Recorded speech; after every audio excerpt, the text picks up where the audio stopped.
तो जैसे कि आप लोग देख सकते हैं खेसारी लाल एकदम शूटिंग के ही टाइम पे एकदम झगड़ा कर लिए हैं। और झगड़ा किस बात पे हुआ पूरी वीडियो में बने रहिए, पूरा बात मालूम चलेगा कि झगड़ा क्यों खेसारी लाल यादव की है और ऐसा क्यों वो बोल रहे हैं। जैसे कि आप लोग देख ही रहे हैं, इनको बार बार उंगली ऐसे कर करके बोल रहे हैं कि तुम एकदम 5-6 हज़ार पे आप काम करते थे, अपनी औकात भूल गए। तो इसमें मैं बता दूं, जहाँ तक कि खेसारी लाल पहले क्या थे, इस टाइम क्या हैं, इनको अपनी भी देखनी चाहिए, जैसे कि आप सभी को पता ही है। तो मैं बता दूंगा, इसकी ऐसे शूट चल रहा था खेसारी लाल यादव का।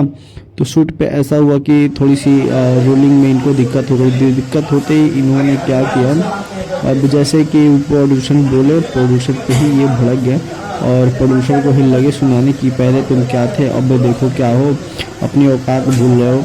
तो ऐसा जो है खेसारी लाल यादव को नहीं बोलना चाहिए। बाकी ये फिल्म की शूटिंग हो रही थी, ये बहुत ही पुरानी फिल्म की क्लिप है जिसकी शूटिंग हो रही थी। ये वीडियो बहुत ही ज़्यादा वायरल हो रहा है, तो मैं भी सोचा कि चलिए आप लोगों के लिए वीडियो बना के दे दिया जाए, आप लोग देख लीजिए।